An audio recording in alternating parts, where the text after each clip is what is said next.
Good afternoon, everyone. Let's see. I'll give it a second to make sure everybody pops in.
Okay, we're recording. So, welcome back. Um, I didn't scare you away after the first day. So, there's something to be said about that. Okay. I always like to appear a little scary on the first day, just with the hope that it'll prevent me from having to grade a few papers. If a few stragglers will drop out. Okay. We are at a lower number today, though. We got 15 people in the class and only 8 people are here. So, what's up with that? Guess you guys are the brave. You are back. So, welcome. Um, Let me see. What I had planned for today was before we read anything, I wanted to just spend the day in general talking about the study of literature, just kind of give you a general idea of the field, even different ways that you might think about literature. Like whenever you read a text, like what are some different like lenses or goggles from which you can look at a text and make some kind of meaning out of it. The goal of a class like this, um, well, I mean, part of it is the fact that reading should be enjoyable and it's a form of entertainment. Um, but part of the goal of a class like this too is to kind of teach you to be a critical reader, a critical consumer. You're not just kind of watching something or reading something, just kind of taking it in. You take it in, digest it, never think about it again. Okay. And the goal of a class like this is to kind of make you a more thoughtful reader, and you apply it to some different books, and especially in this class, some of the more famous books in world history. But these ideas should kind of rub off on you too. Other things you consume, maybe movies, maybe other books you read, music, poetry, TV shows, even just in general, being a more thoughtful consumer of the news. Like this kind of class is supposed to help sharpen your brain in those respects. It's a really important thing that we do. Um, so, with that said, to kind of roll right into it, before I do though, let me just ask: is there anybody here with us who was not here with us on day one? Just so I can. Yeah, I wasn't here day one. Cole, or Colin, welcome, Colin. Where are you from, Colin? What are you here to study and all that stuff? I'm from Baltimore. I'm here to study business.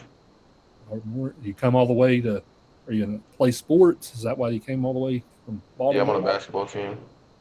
Awesome. Well, welcome aboard, Colin. Thank Anybody else?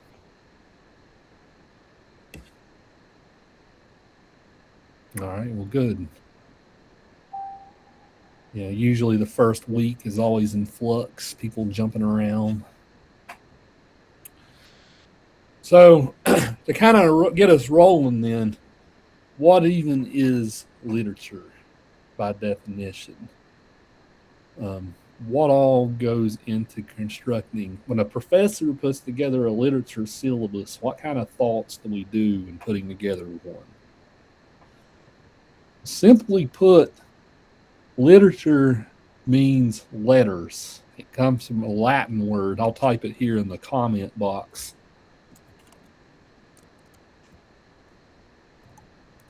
Literare, letters. That's a Latin word for letters, and the word literature kind of comes from that root. Not litters, letters. Okay, but under this definition, anything that is written down could be classified as literature.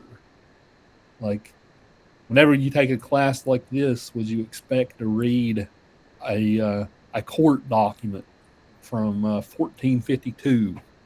Right? Probably not. That's something that you would probably do in something like a history class. So usually when it comes to literature, we start to get a little more specific. Technically, the definition, though, is anything written down could be considered. That's not really what we do in this field per se.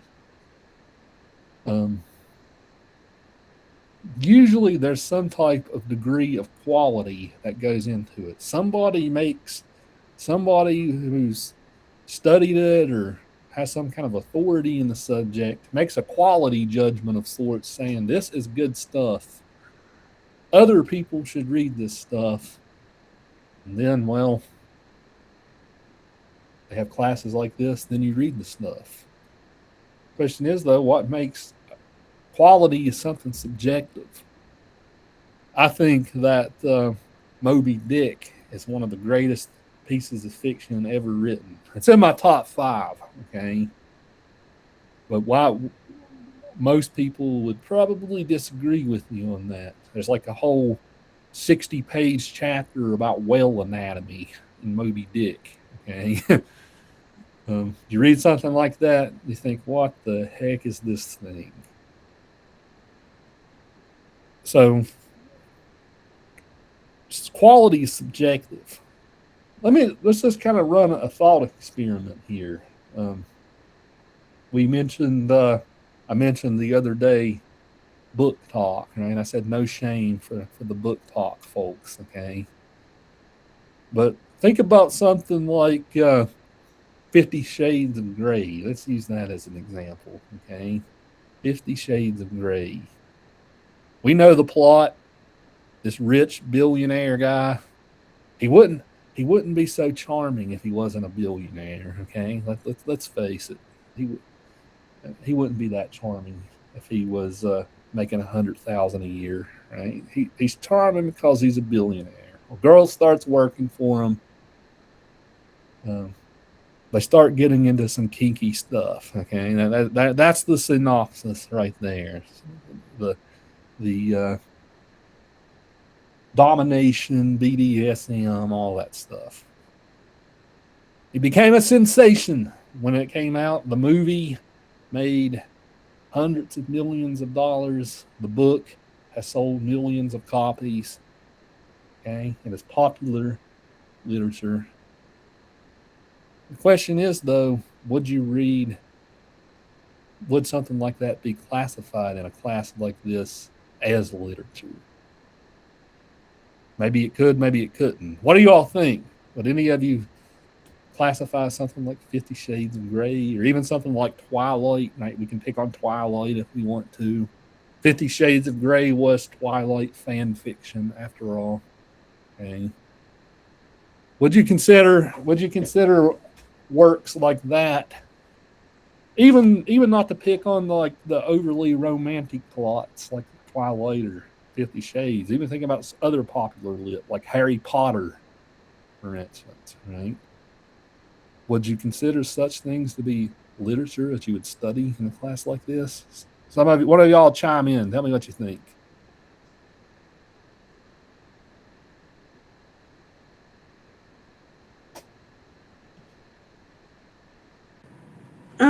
think it could be a form of literature. Okay, why so? Because you said that literature means letters. It's probably not something that we would get to in this class, but it is a book, and so It's a book. A lot of people read the book. That's something that we should consider too, right? A lot of people read it. What do you think, Lillian? I'm seeing a thoughtful look on your face. What's your take here? I don't know. I don't know. Yeah, of course, you took me for my Gothic fiction class, right? So a lot of the stuff that we read in there, Frankenstein and Dracula, right? We think that that's pretty canonical today. But a lot of the stuff we read in that class, a lot of people would say that's not serious literature, right? That's not Shakespeare. That's not Hamlet or Macbeth. That's a silly ghost story, The Haunting of Hill House, right? That's trashy literature. A lot of people would, even the class you took with me before, would say something like that about that stuff, right? So I know Lakin and Dakota were in the same class with me at one point. Stuff like that would oftentimes be frowned on. A lot of people thought that Edgar Allan Poe, for instance, was really repulsive and things like that. You two got a thought? I see you two there. What do y'all think?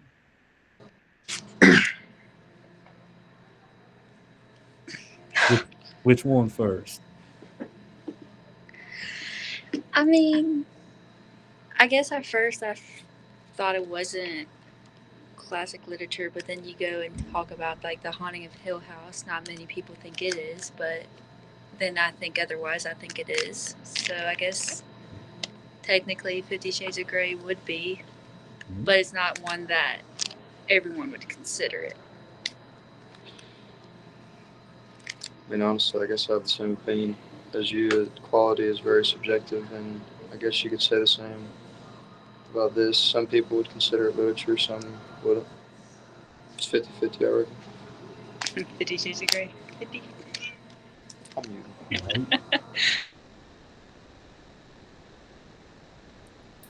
Others of you have any thoughts on this? Similar to Lakin and Dakota? Like maybe it's in the eye of the beholder, so to speak.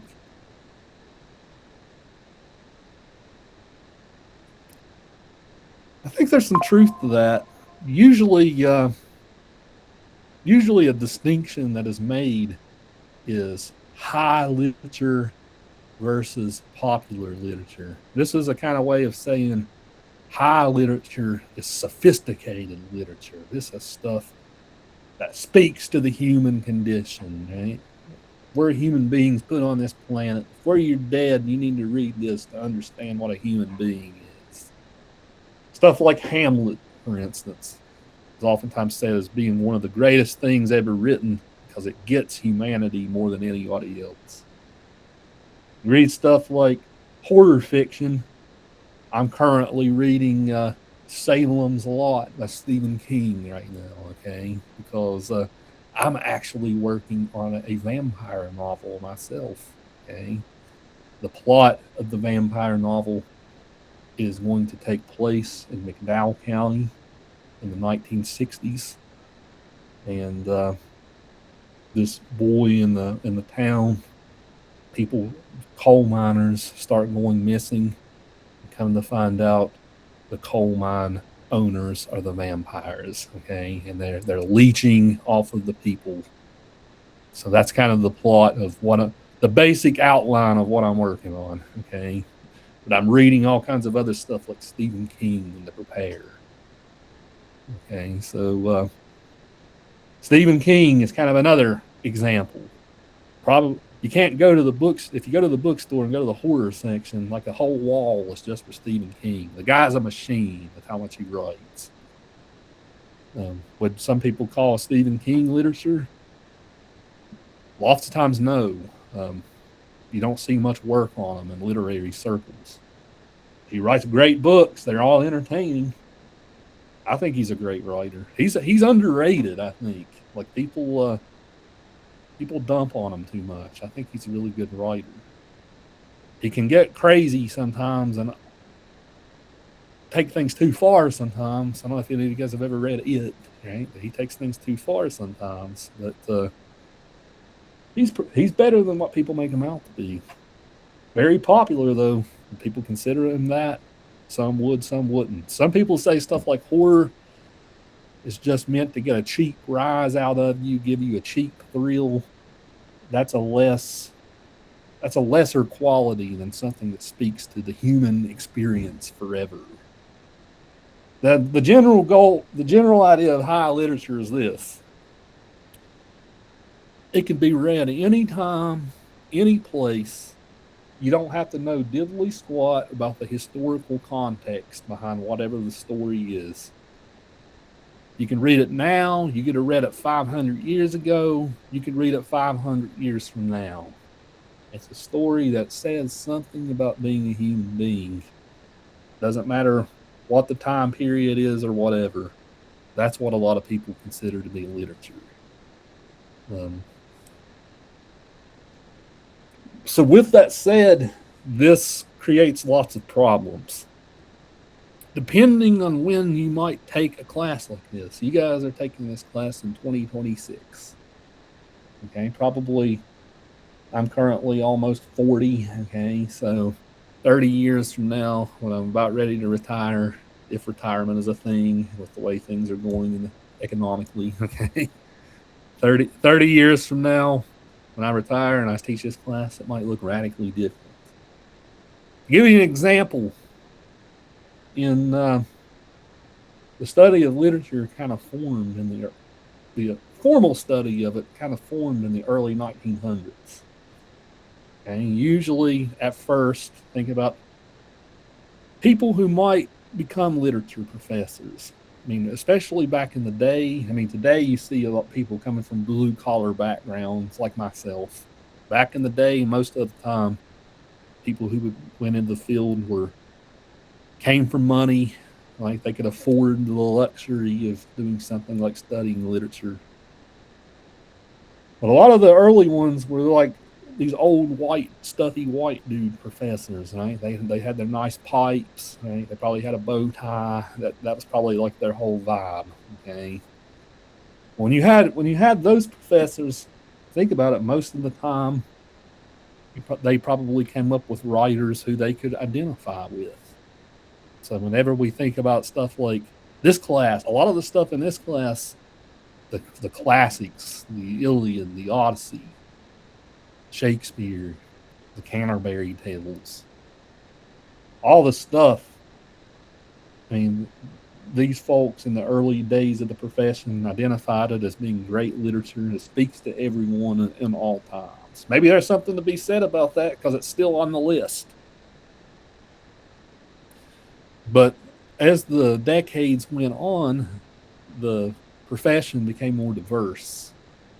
So in the 1960s and 1970s, you started seeing a lot of women entering the profession. Okay, when that happened, you started seeing a lot of women writers, for instance, being they were read in their day, but after they died, oftentimes they might have been forgotten about or understudied. Suddenly, in the 60s and 70s, with more women entering the profession, you started getting a lot more women writers entering these lists. If you took this is 201. If you took me for 205, a work I was teaching there is called The Awakening. It was written in the 1890s by Kate Chopin.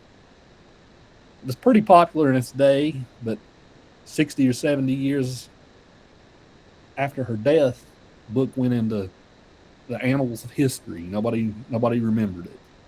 60s and 70s, it was brought back.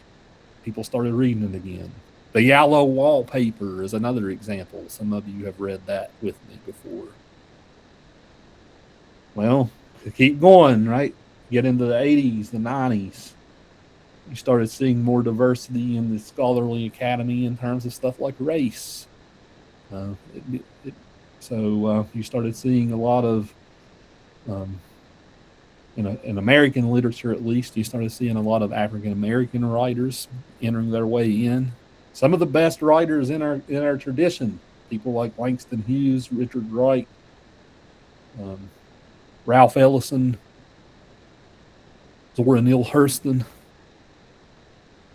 But in those decades, you started seeing a lot of writers like that. Over the past 10 or 15 years, you started seeing a lot of Hispanic writers entering the academy, Asian American writers entering the academy. That's mostly if you study more modern stuff, though. The old stuff, like you guys are studying, doesn't change too much. A lot of it's because back in the day, maybe certain folks just couldn't write. Maybe they weren't literate. Thinking about maybe that was a case. Oftentimes, literature is kind of in order to even sit down and write something, sort of begets some sort of luxury. You have to have some time in order to even be able to sit down and write something. So, old stuff. I often speculate that's why you don't see a lot of diversity. And modern stuff, it's getting better as the years go. With that said, though, I mean, there's always a tension. A lot of these older writers who made it first, they're still really damn good writers. Should we take them out just for the sake of diversity? That's a question we all fight about. To give you one example, and then I will move on and talk about the handout I prepared for you. Give you one example. Let's see if any of you guys can figure it out. I'm just going to lay the facts out. One of you guys can guess why this writer is no longer read. Okay. So the writer's name is William Sims. Have any of you guys ever seen the film The Patriot, starring Mel Gibson? It's about the American Revolution. Great action movie. I love the movie. Great action movie. Anybody ever seen it? It came out probably like 2002 or something. So it's like over 20 years old at this point. Pretty fun movie. But came from a William Sims book. William Sims wrote adventure novels. He was from South Carolina. Okay, South Carolina. He was writing his adventure novels in the 1840s and 1850s. Think about history, right? 1840s, 1850s. And any of you guys want to dare to venture why William Sims probably isn't read much these days, given what the clues that I just gave you?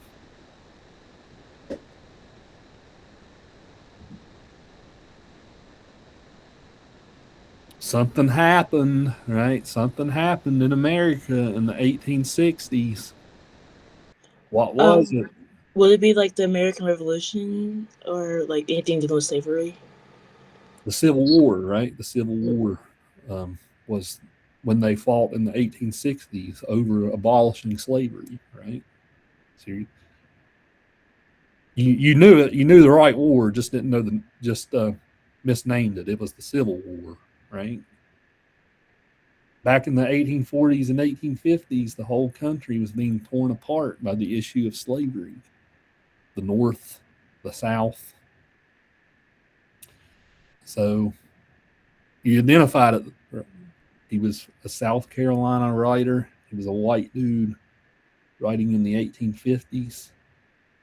It wasn't just coincidence. He wrote about stuff like slavery in his books.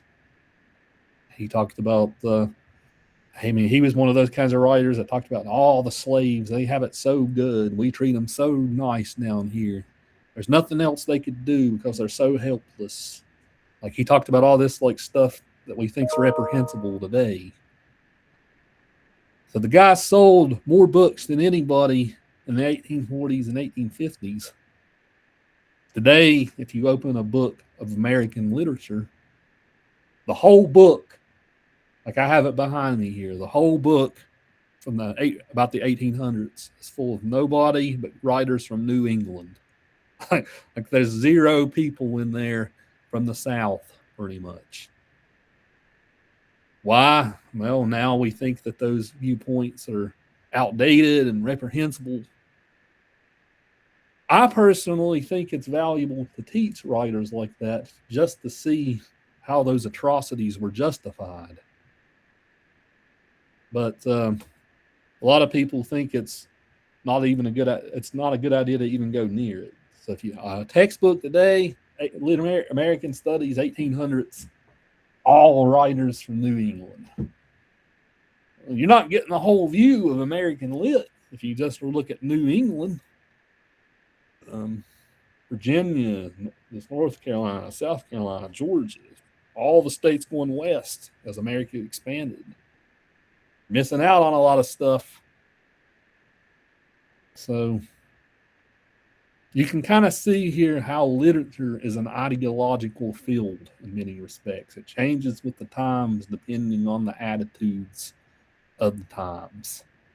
Important thing to note.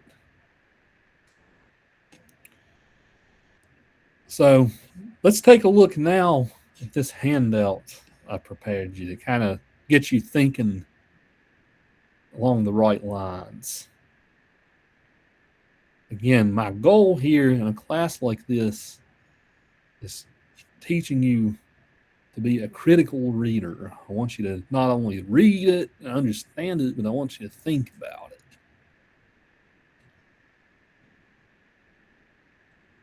This handout is up on our Moodle page if you want to follow along, but I'm sharing it here on my screen. I'm going to kind of jump around. I'm not going to go on the order. Like, let's start here on the second page first. So the thing with literature is it's a discipline that blends into other disciplines. No matter what it is you study, there's usually something or an approach to take that is there for you. If you've got more of a scientific mind, there's ways that you can read literature to think about certain themes and ideas. You like stuff like psychology, there's lots of stuff here for you. Even those of you who might like history, right? There's lots of things here for you. So to kind of start us off, I'll go to the one on the very bottom of the list. Social, political, cultural. So this one pretty much is, what does history have to do with literature? What does history have to do with literature? I said a minute ago, the old school critics of literature thought history had nothing to do with it. It's a story you can tell anytime, any place. You don't need to know anything about the time it was written. It speaks to everybody. Well, we've kind of gotten past that a lot. Now, one of the ways that we approach it, we look at history, whatever was happening in the time period. How might, like, whatever people was worried about in the time period influence how this story is being told? This is something that we'll be able to best do as we go further through the class, because by the time we get up to stuff like Shakespeare, we have more documents and records of the history of what was going on in the periods. But even stuff like in the beginning of our class, how are women treated in ancient Greece, for instance? Well, we know that ancient Greece was not a great place for women to be, for instance. It was a very patriarchal society. Men had pretty much all of the sway. I mean, I hate to get crude, but pretty much women in ancient Greece, they were there to breed children, and that was about it. It was a sad time to be a woman. And if you were a woman in ancient Greece, good luck. Okay.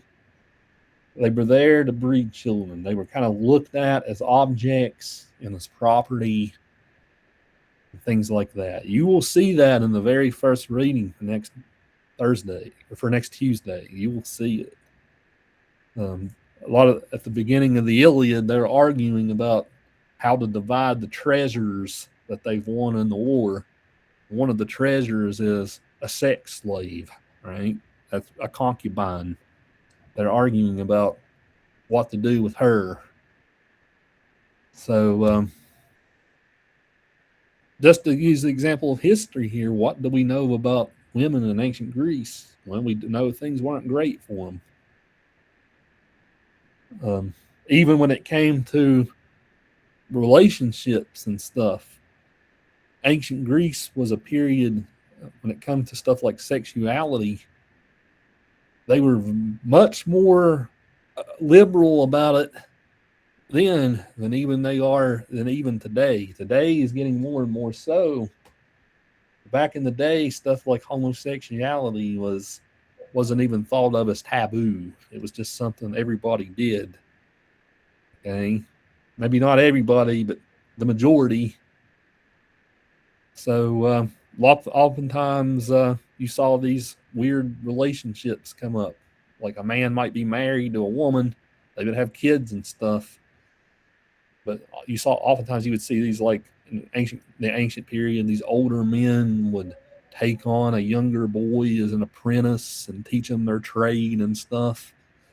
Well, it became more than that in many cases. The ancient period was really weird when it came to the mores that they had, but they were the mores of their time.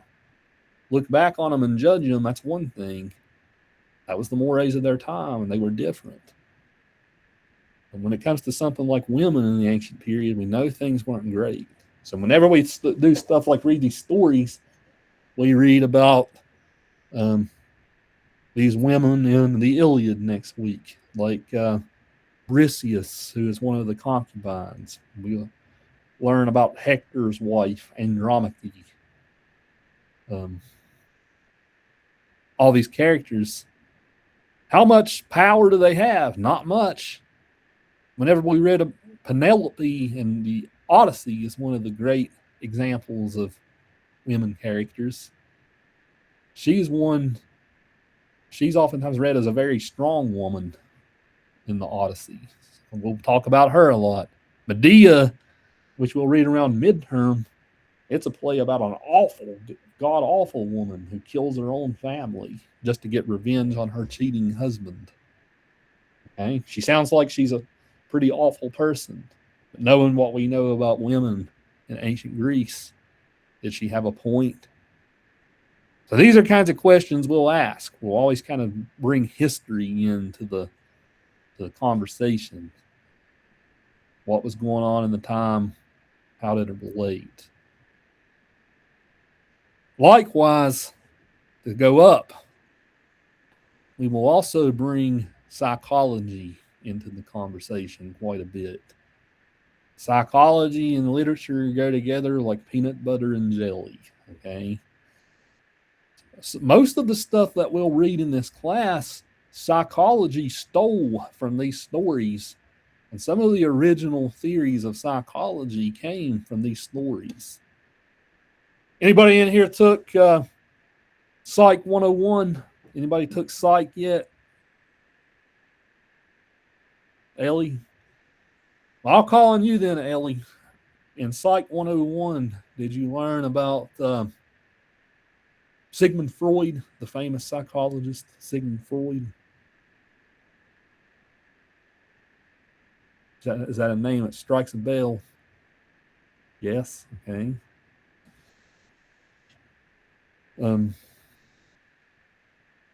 Any of you guys in here know Sigmund Freud and what his main idea was that he brought to psychology? He's called the father of psychology.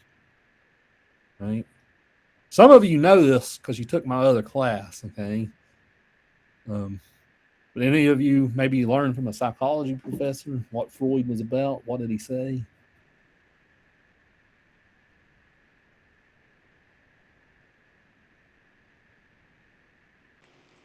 Wasn't he known as like the like had the method of like the talk therapy? Yeah, he pretty much invented the talk therapy, right? So you heal yourself, whatever's symptom you're dealing with, by talking it out, kind of figuring out like what the root of the problem is to its basis level. You learn what the root is, and that's how you get over it, right? So that's kind of, he invented that. You're right, Colin.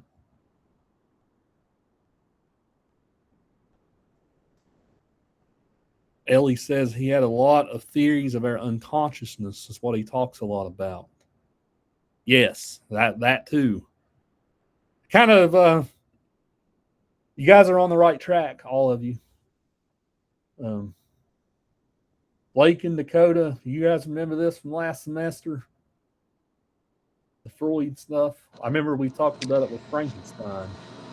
From what I remember, it's like our behavior is driven by internal conflicts, childhood experiences, and like hidden or subconscious motives. Mm-hmm. This all, what he sought to do, he sought to explain human behavior. And he started at the earliest of ages. The earliest of ages is when we really get messed up for life. Okay. Freud was really interested in sexuality. And he explained like a lot of like weird things that people do, these different conditions.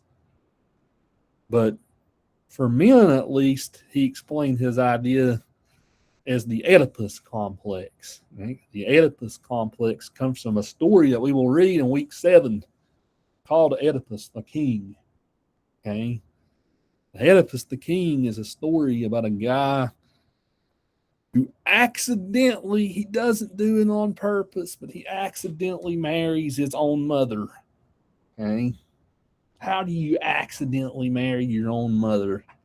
Well, I won't give you a spoiler yet. I'll let you read the story later, okay? But he accidentally marries his own mother. Yep. And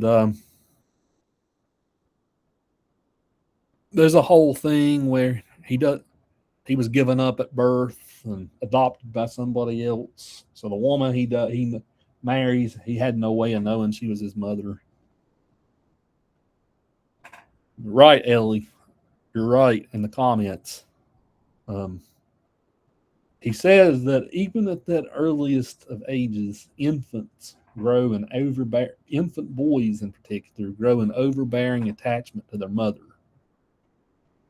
And when a father figure comes into the picture, the father figure kind of teaches the kid, no, this is not a healthy relationship. Like, there is a distance here. She is your mother. She's not your the person you love above all other things, right? She is your mother. There's a limit to that relationship. It's taboo to think otherwise. Freud pretty much says whenever that happens, whenever that father figure kind of distances the child from the mother, that's the first traumatic moment in a kid's life. Okay. Everything is just downhill for us men from there. So you guys were talking about the unconscious. How do we dream? All this stuff. The unconscious is pretty much all the things that we are repressing on a daily basis. They show up in our dreams, right? All the different things we're kind of putting to the side. We'll deal with it later. Don't think about it right now. Our dreams are where we deal with that stuff. So a lot of the weird stuff that you see, like different, we'll use any of you guys in here into true crime? You like true crime and reading about killers and all this stuff? Yes. That's Lakin's thing.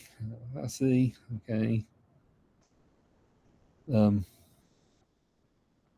wife listens to all the podcasts and stuff. Like every time we go somewhere, we have to listen to stories about a killer of some kind. I'm like, how about some nice upbeat stuff here, Courtney? But no, she makes me listen to stuff about killers. But Ed Gein was one of the worst offenders in like the 1950s, 1960s. He's a classic case of Freud, okay? Ed Gein had this like overbearing mother. You know anything about him? Overbearing mother. She made him ashamed to think healthily about the sex or girls or anyway. She tried to make him feel ashamed. You're a nasty little despicable boy. You should only love me, your mother. All these other women out there are nothing but whores. Like that. She treated him like that, okay? Well, needless to say, after she died, the guy didn't know how to deal with anything. And he developed these weird attractions to these various women who all reminded him of his mother. And he killed them. He killed several of them. He would not only do that, but he would kill them. He would skin them. He would he would wear their skin or their scalp around his house. He made decorations in the house out of human flesh. The guy was beyond warped, okay? But if you study him, you will know that he had an overbearing mother and his father was not a really strong man, right? This was a case where the wife ruled the household. The man was just kind of defeated by life, okay? So a classic case. Maybe he wasn't a monster when he was born, but he became one with nurturing. He certainly had some mommy issues. Freud kind of uses the same idea for women, talking about women and their fathers. Children grow attractions to their fathers. Mothers show them that's not right. That creates trauma. Oftentimes, whenever father figures are not there for women, different psychological neuroses happen. That's disparagingly called daddy issues lots of the time, right? You see, especially when you see like a young girl get with like an old man, that's often scorned. So all this stuff comes from psychology. My point being here, psychology and lit, we like to discuss human behavior in characters and things like that. Psychology is a good tool for how to do so. Modern psychology is more, like Colin said earlier, like Freud developed the talk it out kind of therapy. Modern psychology is more about science and the brain and the chemicals in the brain and all this stuff. Old school psychology is kind of more what we do in a class like this one. Let's see. Gender and race is another interesting angle for which to look at lit. The basic idea of both of these are probably some of the more controversial approaches. A lot in our current political climate, a lot of conservative politicians are trying to say that classes like this try to indoctrinate you, and we're trying to turn you into liberals by having you talk about this stuff. Which is hilarious to think about, because if anybody listens to me that hard, they probably have problems, right? Because I have problems myself. If I have a whole list, if I have a whole classes full of sheep who follow every word I say, that's just kind of a funny thought, okay? But the idea here with gender and race, both, of course, the classic view of gender was it's biological, right? Depending on what anatomy you're born with. But if you think about it, it does go quite a bit deeper than that. Different cultures throughout the world have different conceptions of masculinity or femininity. Some cultures in the world are matriarchal, some are patriarchal. So even when you go to like an anthropological level, it does get more complicated than that. But even thinking about like subjects we were discussing a moment ago, how are women treated in the ancient world? That's a gender study of sorts. This goes into stuff like sexuality too. We think of heterosexuality, like we wouldn't have human beings without it, right? But other types of sexualities that might emerge, whether it would be homosexuality or transsexuality, all these different things, they've been around forever.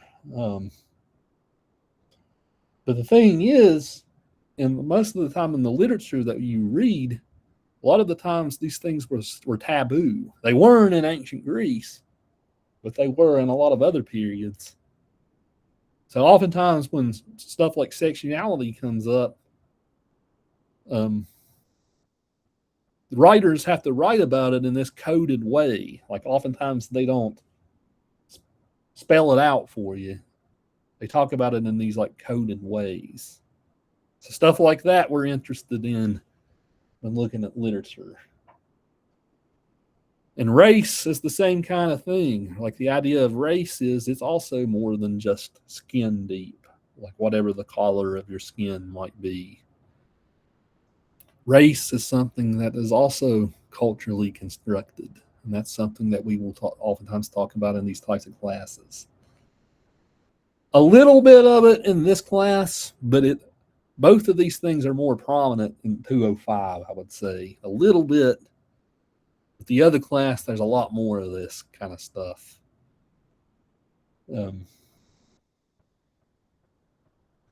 lot of people, the evil buzzword, if you listen to conservative talk radio and stuff, I'll just be up front with you guys. When it comes to my politics, I like to think that I'm very much a moderate. Some things I'm very liberal on. Other things I tend to be conservative on. I lean more left, okay? But I'm not all the way there. I'm in the middle on a lot of things.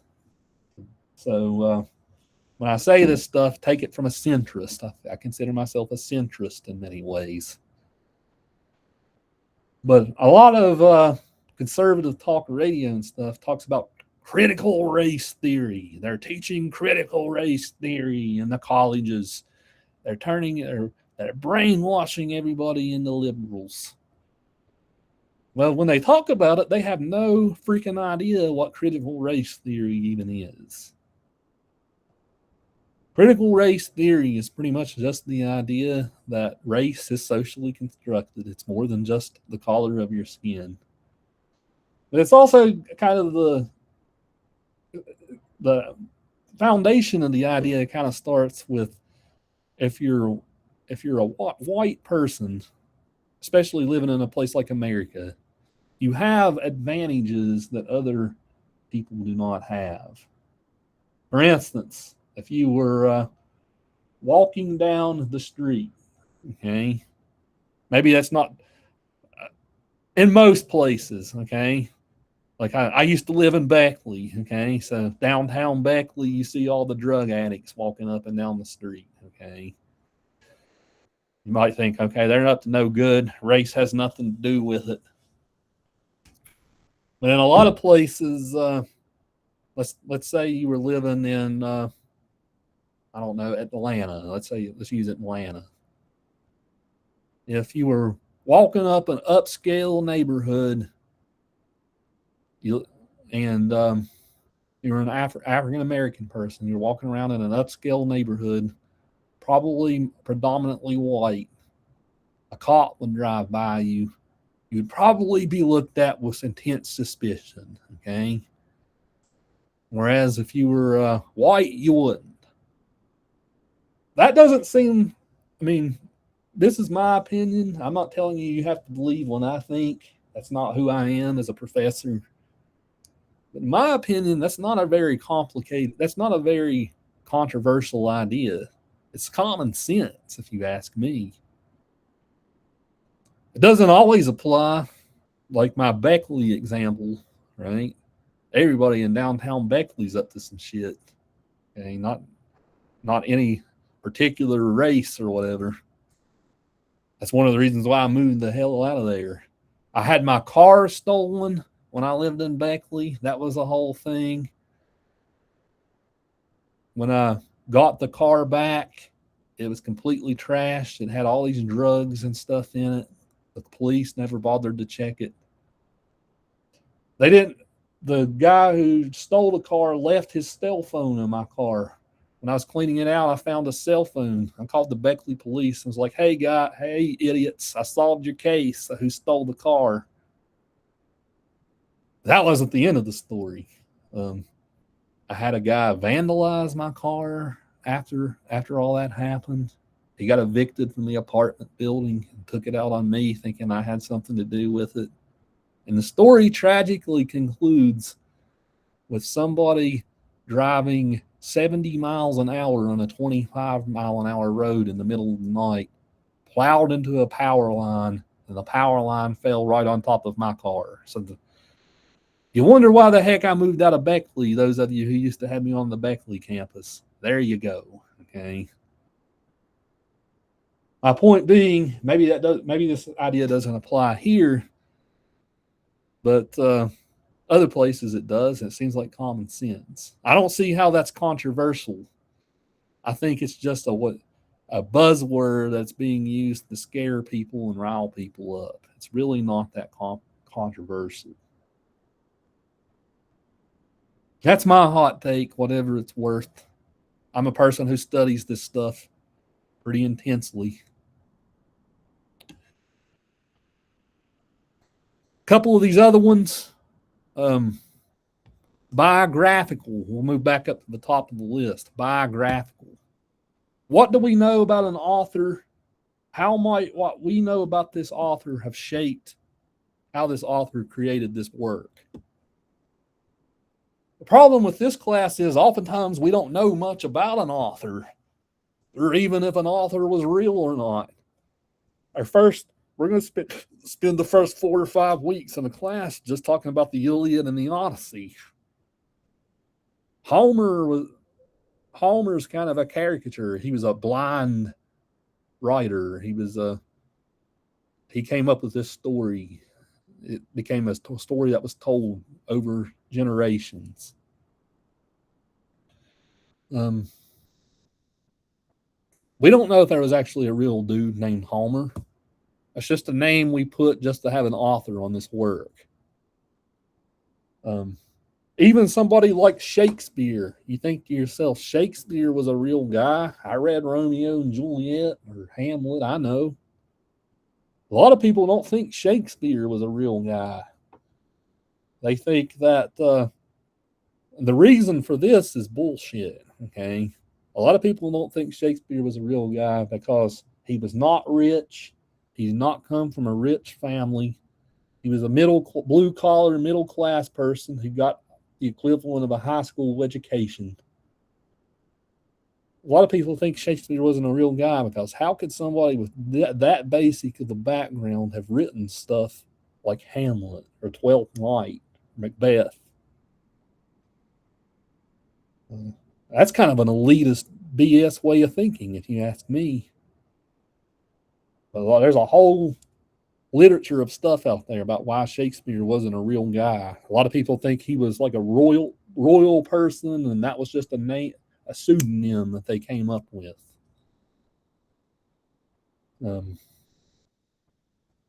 So sometimes whatever was happening in an author's work, we might know a lot about the author. We can discern something. Oftentimes we don't. In this class, lots of times we don't.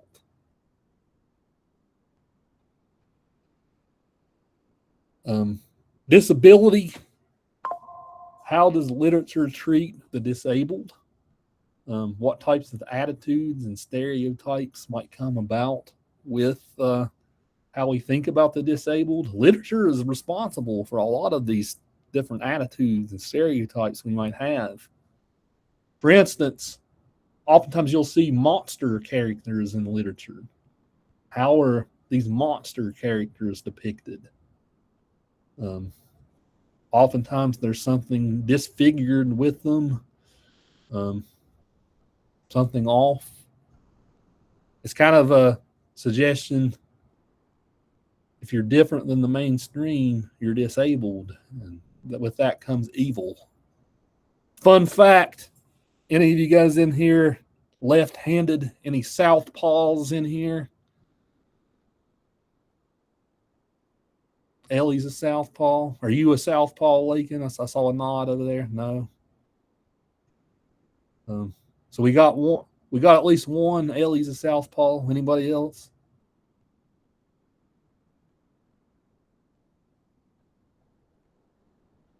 Well, when I was born was a southpaw.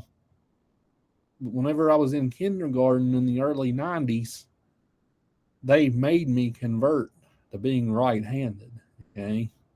So if you ever wonder, there's something screwy with this guy, something's off in the head with this guy, I can't quite place it. Well, there you go. Okay. I was a natural lefty and they made me become right-handed. They don't do that anymore. That's seen as cruel and unusual anymore.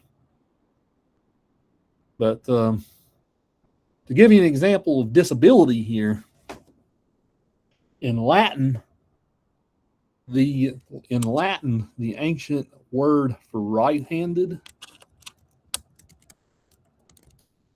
was dextra. Dextra means right-handed. There's an English word that comes from dextra. It's an adjective. Can any of you guys think of the word? It has the first three letters are the word I'm thinking of. The first four letters, actually. Dextra. Any guess? Any guesses on the word?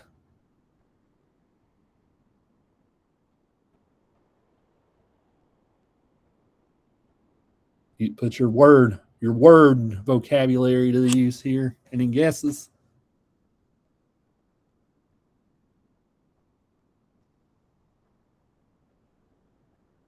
I'll give you a hint, okay? It means that you are very agile, right? That you're very agile, you're graceful. Think about like a track runner, right? They jump over the track, the track and field, they overcome the hurdles gracefully. You're graceful in your physical movement. It's a word that starts with DEX. Dexterity. Yeah, exactly. You got it. Dexterity. Dexterous. Dexterity. Dexterity is the noun version, right? So if you were right-handed, the word was dextra. Left-handed, though, if you were left-handed, the word was sinestra. Sinestra.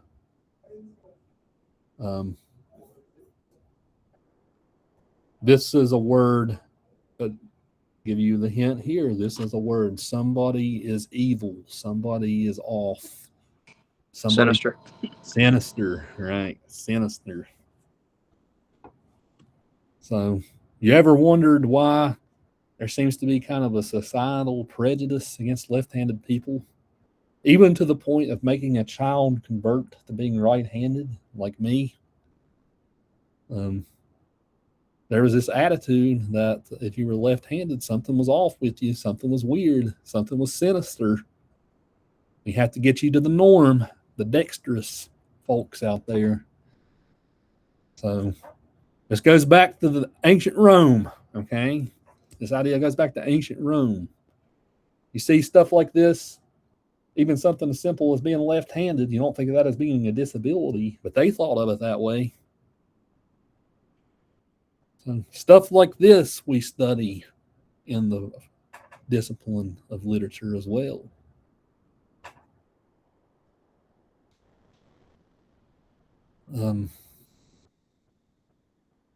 Yeah, I always like the joke. Anybody thinks I'm off or something strange about this guy, it's because I was a lefty who had to become a righty. I blame that on all of my problems. Okay. The last one I wanted to talk about was ecology. One of the things that literature is also interested in is the natural world. How do human beings treat nature? What is our relationship with nature? Do we think that we're sort of just another species like any other sharing this world? Do we think that we're better than other beings in the world? How do we even treat nature? If you go back to like the biblical, in Genesis, God tells Adam, you will be the steward over the earth, meaning you're kind of responsible for taking care of this creation that I have. Well, are we often good stewards over nature?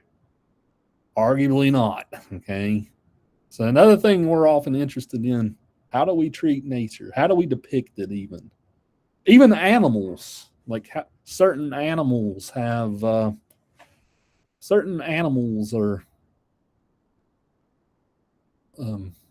villainized more than others. Think about a snake. I mean, most people, unless you're like a herpetologist or something, most people don't trust snakes. There's a natural prejudice to snakes. Why is that? We associate them with evil because of the Genesis story. So how do we treat certain beings, like even animals like the cute and cuddly animals we're often worried about, like dogs and cats, right? But even things like how do we treat mice or in animal testing centers when we do experiments on them with drugs and cosmetics. We wouldn't do that oftentimes to a dog or a cat, but we would to a rat. Is that a bad way of thinking? Oftentimes you'll see nature, these long descriptions of nature in literature, or you'll see a discussion about an animal, like maybe an animal's being compared to a certain human characteristic or something. The courageous lion, right? The courageous lion, that's an example.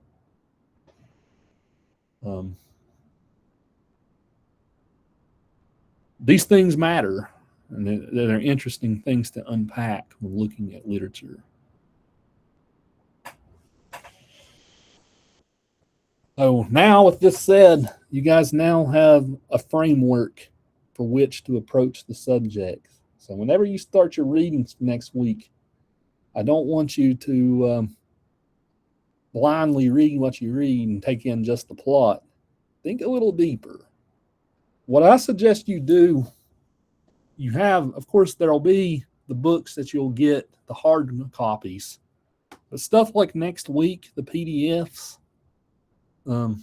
I would suggest, and you two over in Beckley at the Beckley office, you two have no excuse because you have that big printer in there. You have free printing, okay? Print them out. Print them out. Mark all over them. Get your pen. If you find something weird or interesting, get your pen. Mark it. Highlight it. I destroy every book I have, okay? Because I'm always writing stuff, highlighting stuff. People who like to have nice, clean books, you would hate me because all of my books are destroyed, okay? Mark them. Get your hands dirty. Any of these things that you might see that I talked about today, make note. It's something that you can talk about in class. Print them out. Some of the stuff, print it out if you have access to a printer where it won't set you back. Print it out. I recommend it. It's hard to read on a computer screen. I just can't do it. I can't wrap my mind around it a lot of the times. And so for this week, remember to do your first week assignments, the AI quiz, the Google Meets practice introduction thing, and the introduction to literature quiz. Make sure you do all those things this weekend. And on Monday, I'll check it to verify your attendance in the class. And next Tuesday will be our first set of readings. You will read book 1 and book 6 of the Iliad by Homer. The Iliad's the story of the Trojan War. Okay.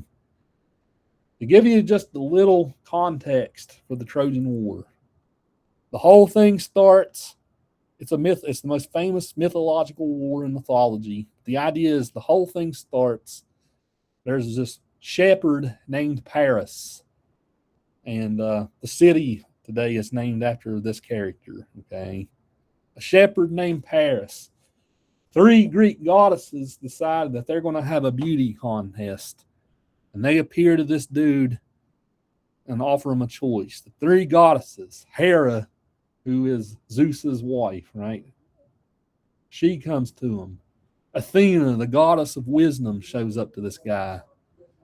And Aphrodite, the goddess of beauty, shows up to this guy. Okay, men are stupid.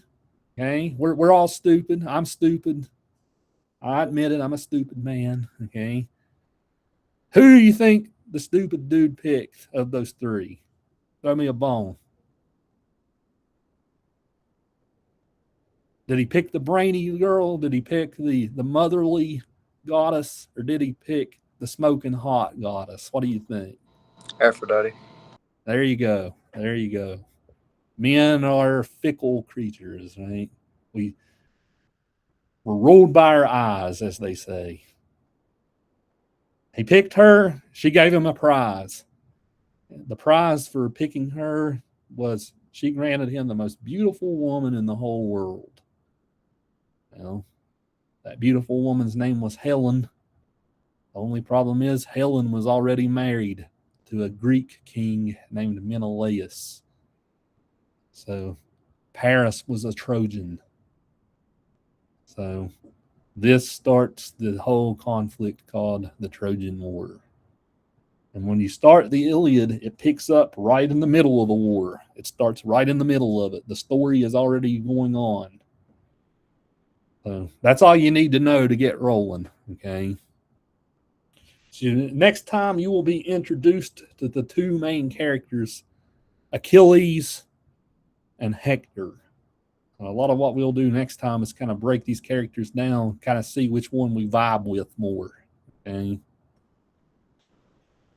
Next time, this will be the last class where I will do the majority of the talking. Next time, I want to see lots of conversation. Most of you have had your cameras turned off today. Next time, I'll let it slip today because I was the one doing most of the talking. Okay. Next time, I want to see those cameras. I want to see some good discussion. Bring your ideas to the class. Share them. Class will be miserable if all you do is listen to me talk. If we all debate and have a good time, it'll be a great experience. Okay, so come and bring your A game next time. Read the Iliad. Come ready. Okay. Make sure you do those assignments over the weekend, those really small ones. So until then, Godspeed. We'll see you next Tuesday.